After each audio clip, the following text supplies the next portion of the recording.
Tes.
Help you folks?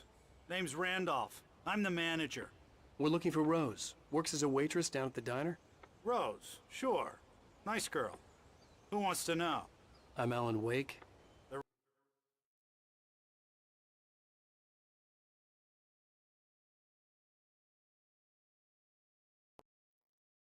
on the radio. Well, I'll show you her trailer. That Rose, she's a nice girl. Always pays her rent on time. As I was saying, Al, I found all sorts of weird stuff from the local newspaper's archives. This place is crazy.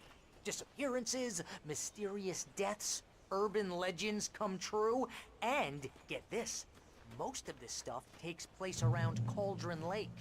Well, you ain't wrong, mister. The Indians thought the lake was a doorway to the underworld. I'm the God-fearing type myself. I don't hold with that sort of thing. Yeah, okay. Anyway, there was an island there owned by a guy called Thomas Zane. Now, some of the articles I found about him make him out to be a famous writer, but I ran a bunch of searches, couldn't find a single thing he wrote. Zane was heavily into diving, so much so that the place came to be called Diver's Isle. But the volcano under the lake erupted in 1970, and Zane went down with the island.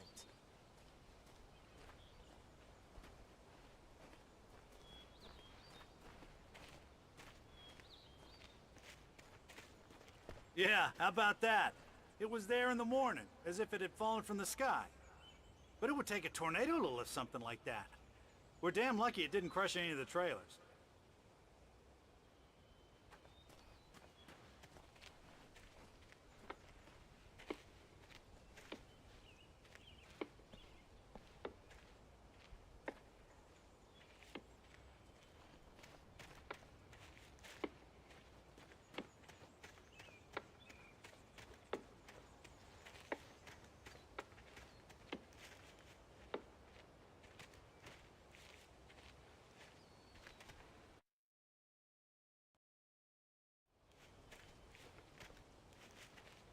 It gets better. A local girl, Barbara Jagger, drowned in Cauldron Lake just a week earlier. They were lovers. Sure, Jagger's a local spook story. The Scratching Hag comes for you in the dark. Childish stuff like that. Anyway, Al, I'm just getting to the best part. All of the articles about this stuff were written by Cynthia Weaver. I asked around, and she's that crazy bag lady you met. What, the lamp lady? She can be a little loopy, but she's not homeless or anything. Yeah, anyway, she knew both Jagger and Zane before they both died, and she had some kind of a breakdown.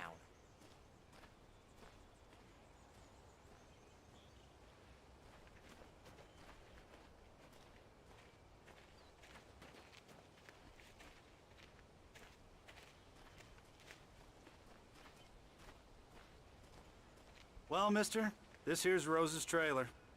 You mind me asking what you want with her? We're just here to talk to her, pal.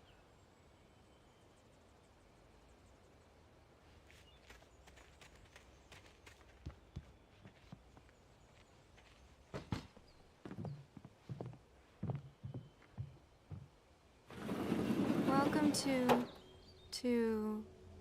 Oh dear, Mr. Wake. I'm so glad you're here. Rose, you have my manuscript? Oh. Oh yes. Yes. Please, come in. Hey, this is really good. Rose, Yes, my manuscript. I really need it. I understand. I know what you need. A muse to inspire you. Oh, for Barry. She doesn't have anything. Yeah, hey, Al? Al, what's... Oh... Barry! What? What?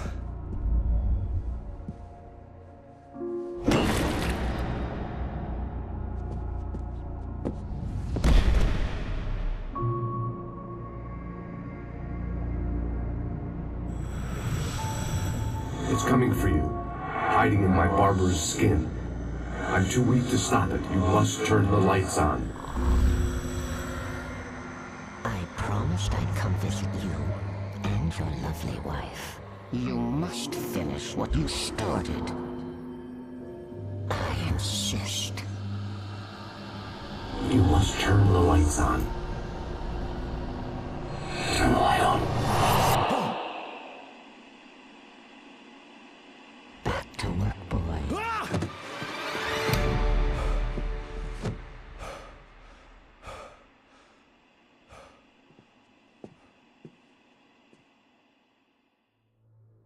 I felt nauseous, hungover. Only anger kept me going. I can't tell reality from dream anymore, but it seems I have an imaginary editor to help me. She's an old woman in a funeral dress. I call her Barbara Jacker.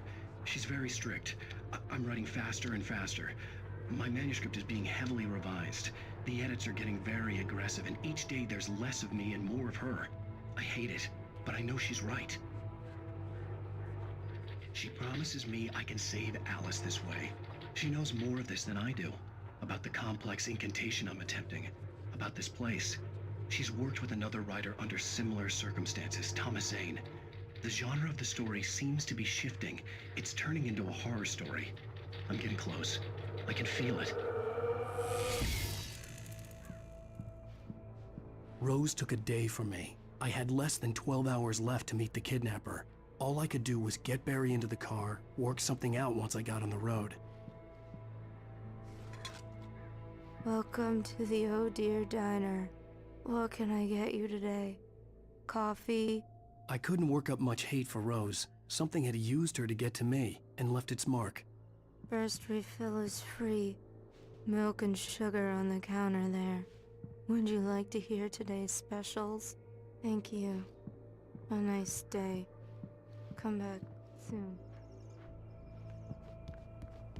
My gun and flashlight were gone. I'd have to find a way to get Barry into... Mr. Randolph liked Rose. That little smile she had. How she was still sweet when life had tried so hard to make her bitter. It wasn't any of his business what she did in her trailer. But those strangers, the writer and his smart-ass sidekick, looked like trouble. And they'd been in there for hours, way past her normal bedtime. He reached for the phone and called the sheriff's station. The car as quickly as possible. There was no time to waste.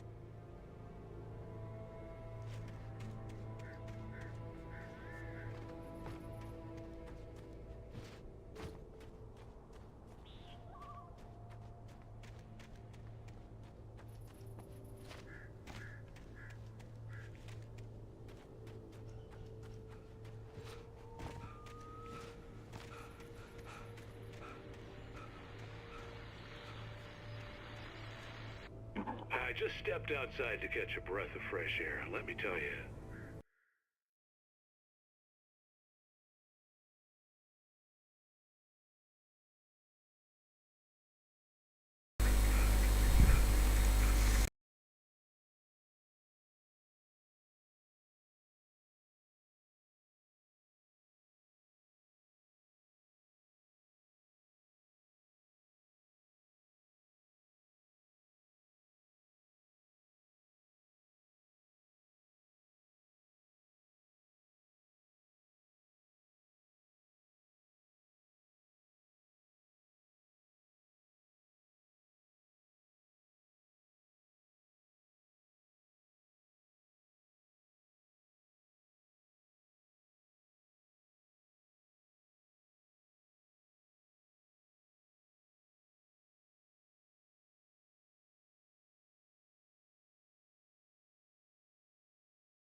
Guys, nah.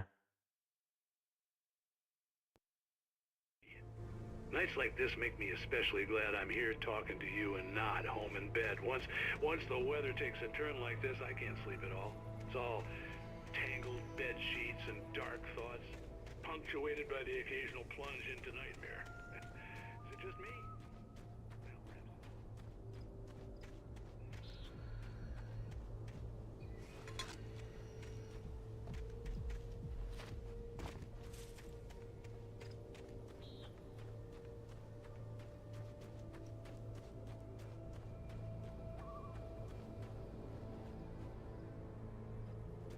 Oh, you're gonna get it now. God knows what you've done to that poor girl. This is Agent Nightingale, FBI! Get him up, Hemingway! You're under arrest! You move a muscle, I'll unload right in your goddamn face! Stay right where you are, Triple A!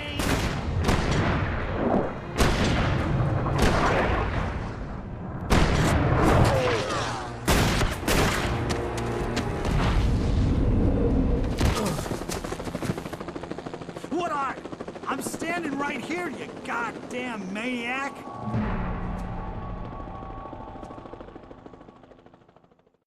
I hated to leave Barry behind, but there was no way I'd miss my appointment with the kidnapper. Give it up, Mr. Wake. Come on. Make it easier. Get after it! Don't let him get away! Move it! Move it! Move it! I'll have you shot if you let him get away!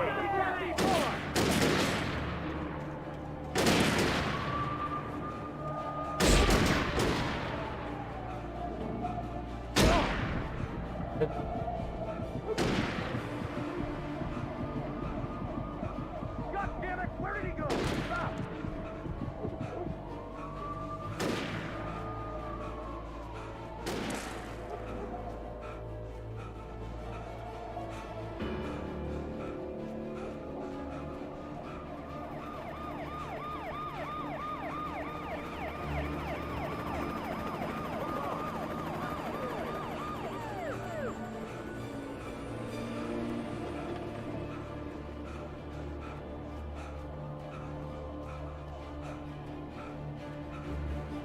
There he is! We have the suspect in sight! Okay, men, keep your eyes peeled. He's gonna try to make it through here. Move out! Oh, damn. Man out! Over here! Over here! I'm over here! I lost him! God damn it! Where did he go? Keep away! Keep an eye out!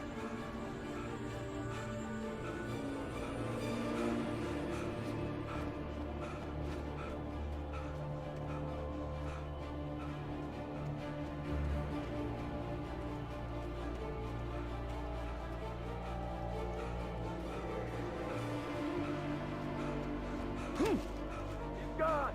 Come on, guys! We need to head him off!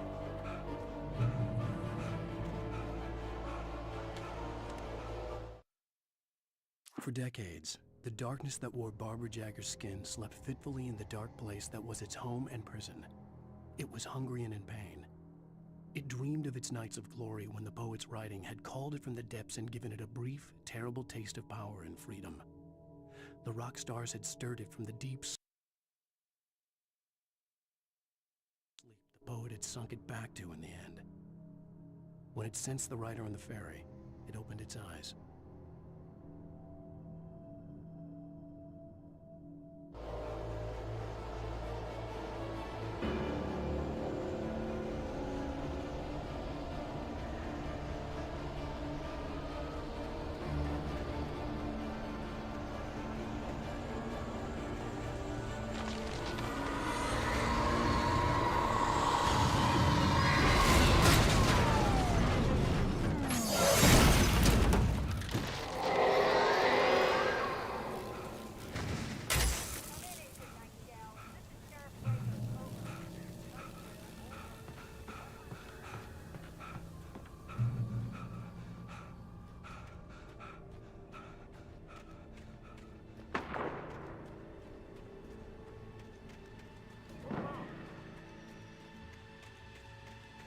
Search the area!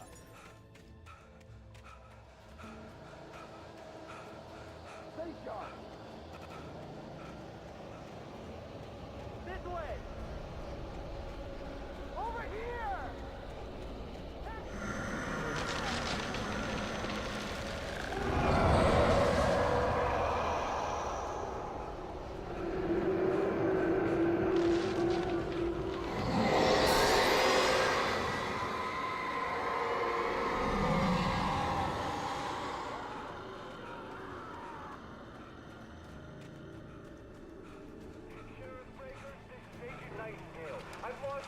This horror was everywhere I went, circling me. The cops didn't stand a chance. They were after a writer, not a monster.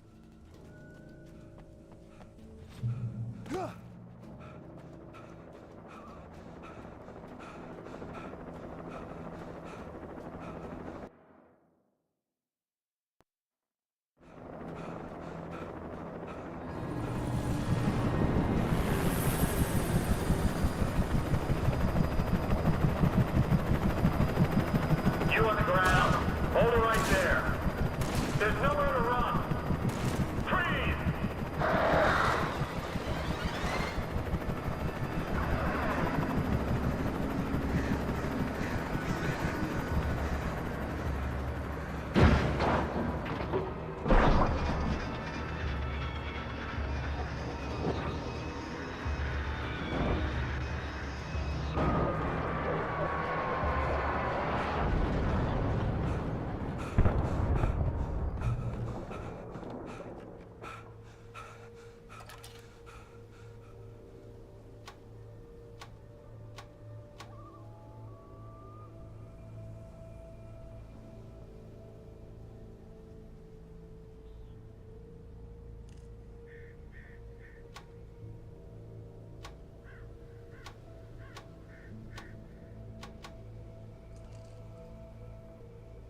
This is James. Mulligan, Thornton, come in. Over.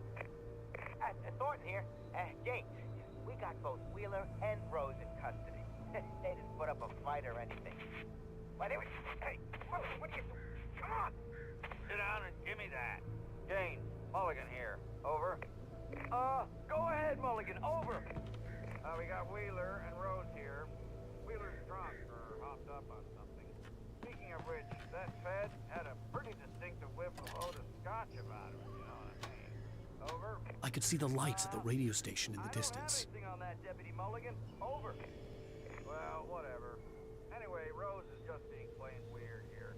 You better get Doc in and take a look at both. Over. Gotcha. You better get them here quickly. The Fed's gonna want to interview Wheeler. Over. Oh yeah, I bet he does. Looks like they have a lot in common. Mulligan out.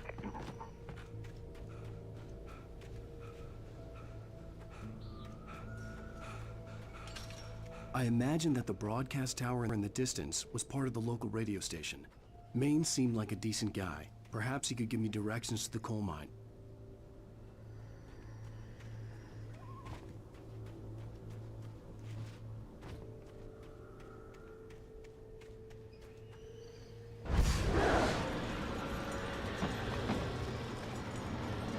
Unnatural shadows clung to the gate.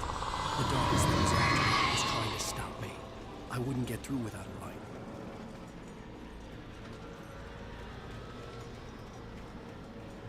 There was no power to the searchlight.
It took me a moment to recognize the flashbang grenades. They were an ideal weapon for my situation. Team 1, come in. Over. Team 1, this is Sheriff Breaker. Report. Over. Team 2, come in. I need a report. Over. Come on, guys. Talk to me. Come in, please. Over.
here's another call.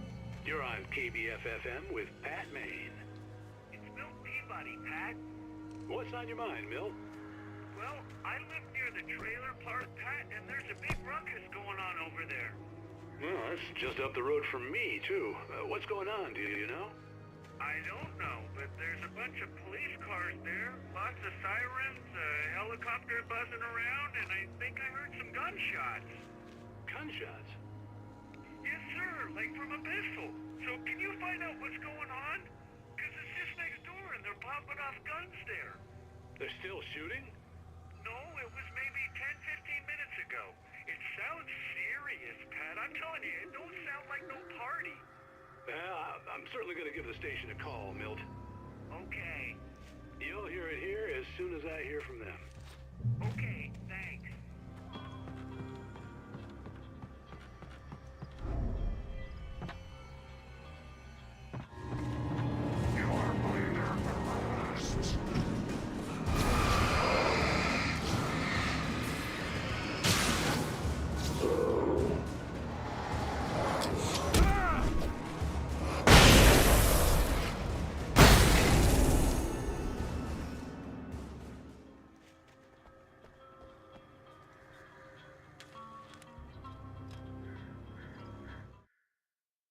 Touched by the dark presence, Rose was lost in a dreamland where everything was drawn in black and gray crayons.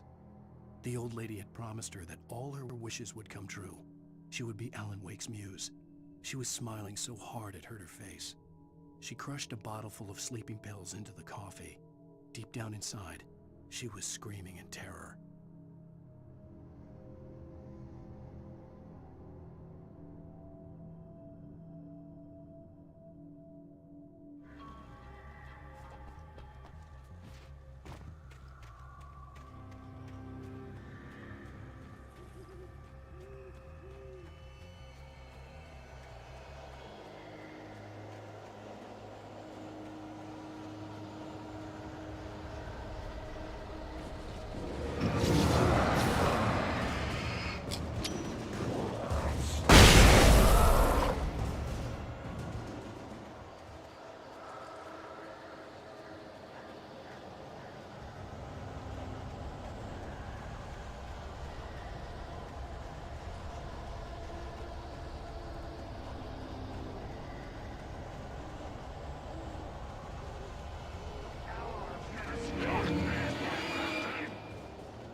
I hope Maine could lend me a car to get to the coal mine.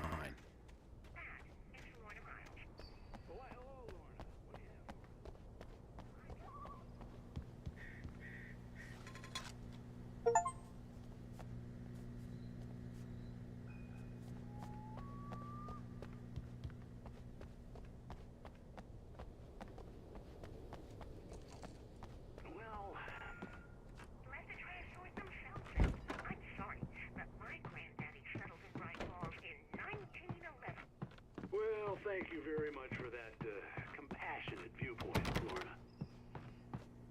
Oh, here's a little surprise. The famous writer Alan Wake just walked in. Folks, I'm gonna see if I can talk him into an interview. Come on in, Mr. Wake. Oh, I'm so glad you could find the time to do this, Mr. Wake. Nowhere to run now, Dan Brown. You back away from me. Don't hurt. Whoa. Everyone calm down. Put the gun down. We're all friends here, right? Cool your jets, Nightingale. We got him. Judas Priest! What the hell's the matter with you? There's a civilian in there.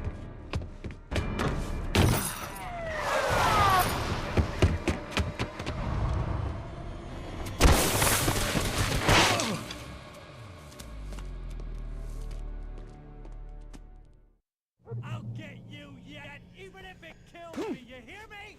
You hear me, H.P. Lovecraft? I had fallen off so many cliffs it was ridiculous. That's what you get for naming a book The Sudden Stop. It was probably good I hadn't had the chance to tell Maine where I was going. I'd have to lose the cops and find my own way to the mine. Nightingale stared through the broken studio window into the dark woods. He turned around, started to walk out, but Maine grabbed his arm. "Young man, you almost shot me. You don't shoot off rounds at people like that. What's the matter with you?" Nightingale shook his arm free, marched out. His cheeks burned with rage and humiliation.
There was no sensible reason for the power company work lights to be here.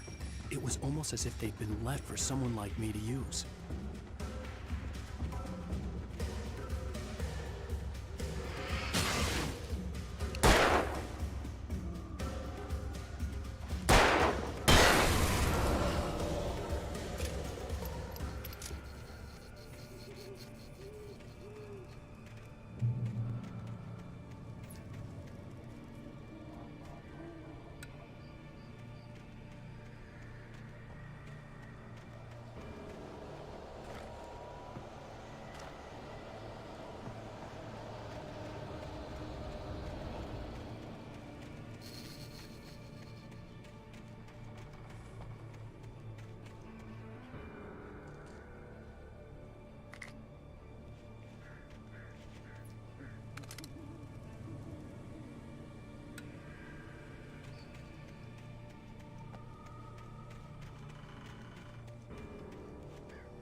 Sarah trusted her gut, and her gut said Agent Nightingale was an asshole.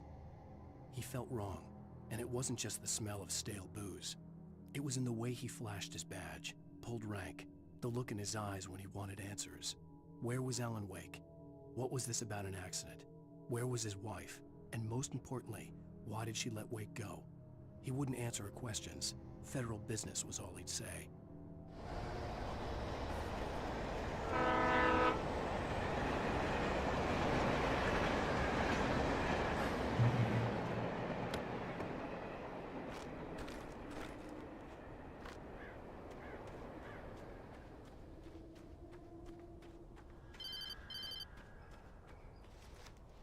Hello?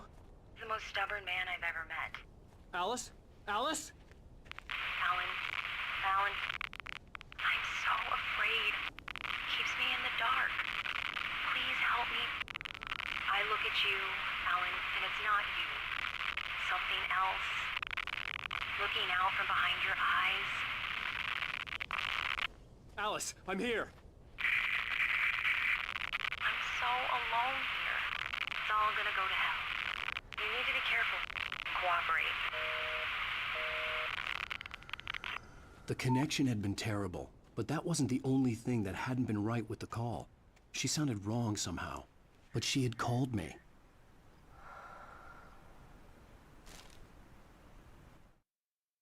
The pipe wrenched itself loose from the bridge's steel framework. Wrapped in darkness, it floated in midair, twitching. For a moment, I didn't understand what I was looking at.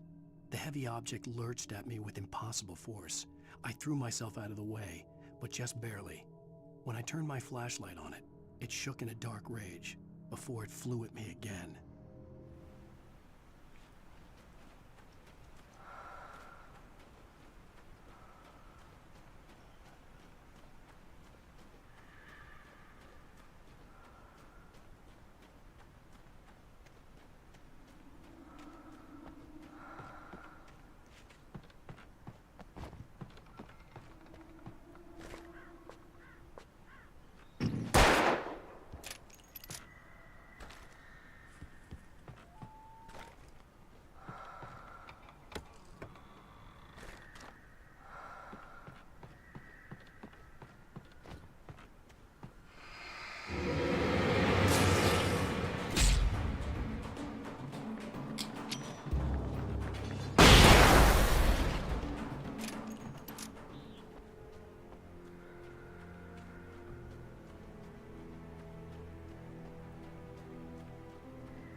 I could see a railway bridge up ahead, and a warehouse of some sort on the opposite shore.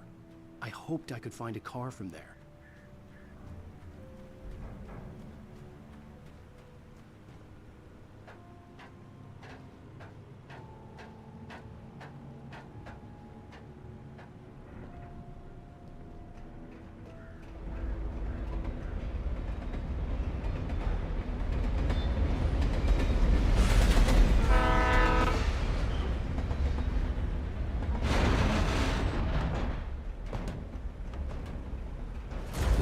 That was pursuing me was growing stronger, and it was taking over everything in its path.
I slammed the door shut right in his smug face.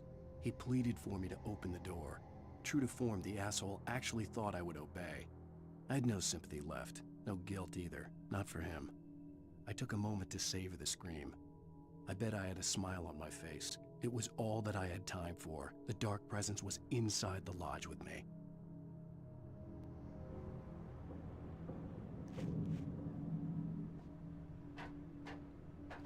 As a teenager, just starting to get interested in writing, Stephen King had been a source of inspiration to me. I thought about all the inanimate objects that had come to life in his books. No one is safe in a good horror story. Certainly not the protagonist. That's what makes them fun. This was anything but. The darkness could possess anything, and it was getting closer.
take the facts of our existence for granted, unaware that they are merely a thin veneer of desperate self-delusion covering a vast cosmos of madness and horror.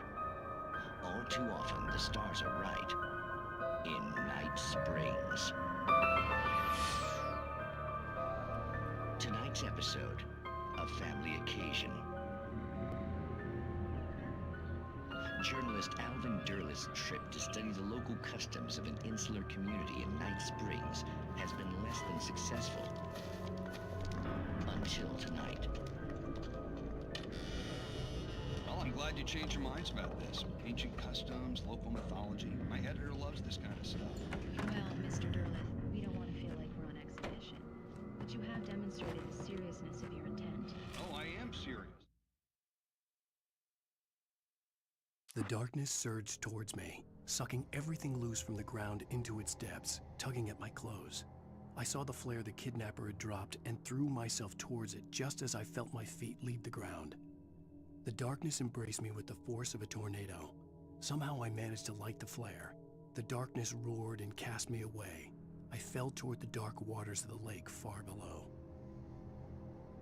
Really, just do your thing. I'll stay out of your way and observe.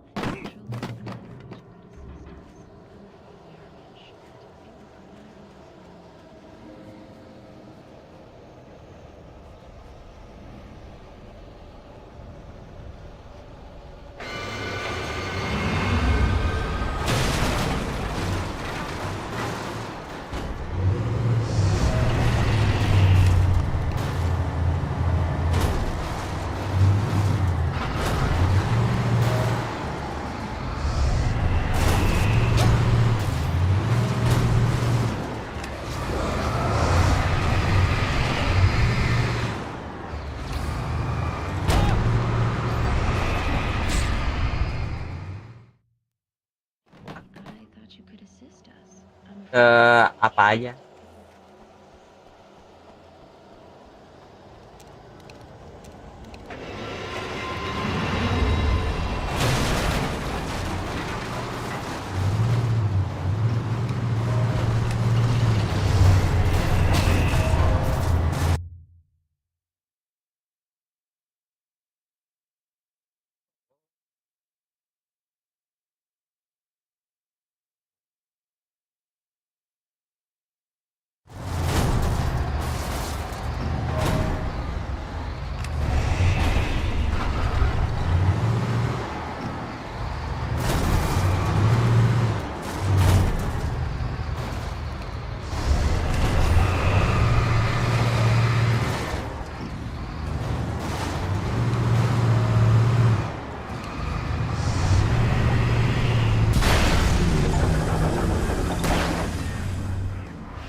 I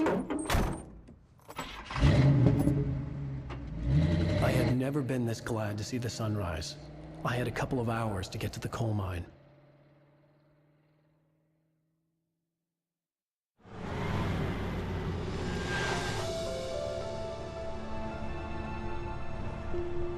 The coal mine wasn't far now.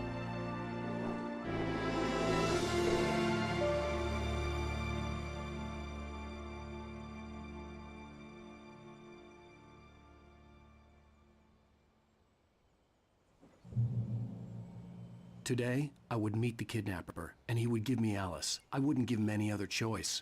A drowning man will clutch at a straw.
This is Pat Main, and you're listening to KBF-FM. Folks, I want to apologize for kind of abandoning you to that looping music track last night, but I was detained.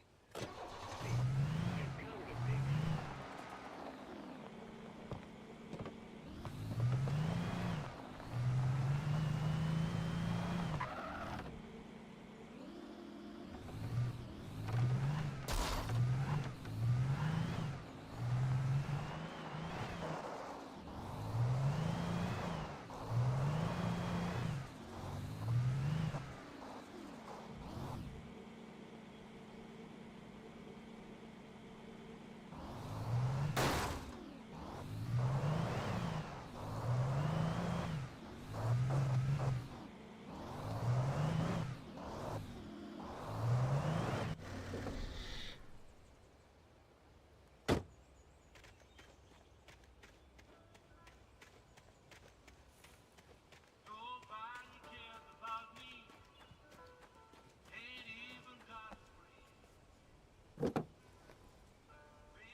welcome back to KBF FM.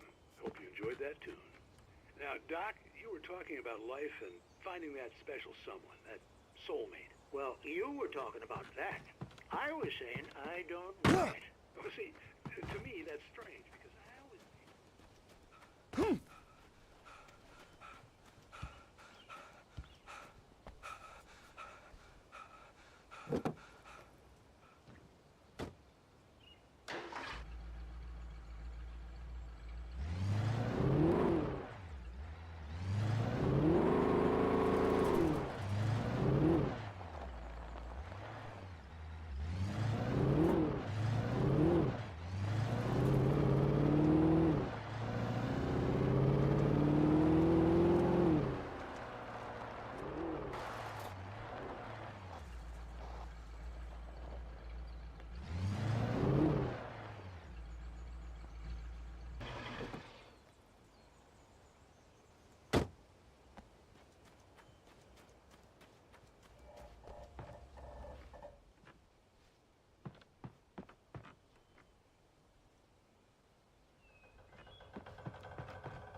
For Mott, spying on the writer on the ferry had been a disappointment.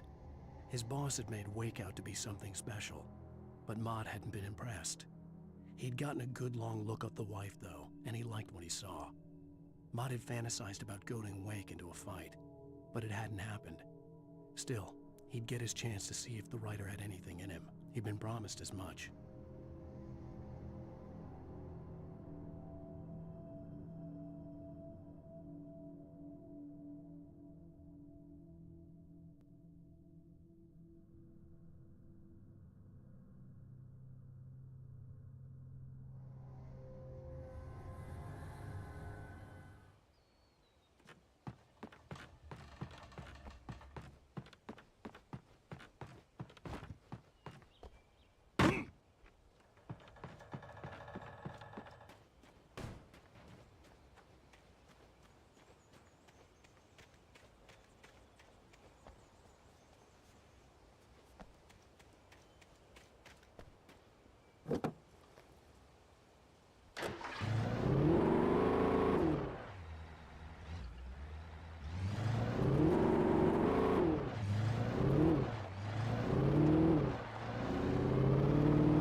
I was early.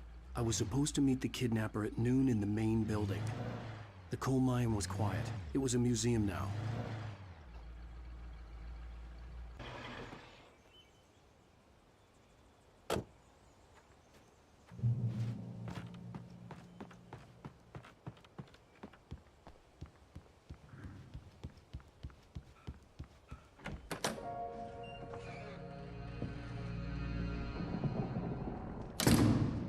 I didn't want to go outside. Cops had to be looking for me. The noon sun turned the place into a sauna. The day dragged on. Different scenarios ran through my mind. Ways of how I'd torture the kidnapper to get Alice back. Or the different horrible things he could have done to her. I imagined her dead. I had no way of knowing she was still alive. It was killing me.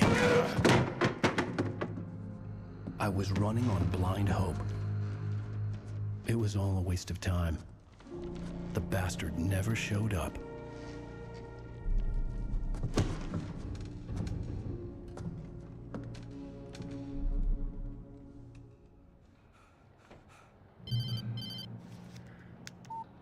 Where the hell are you? Change of plans. You know where Mir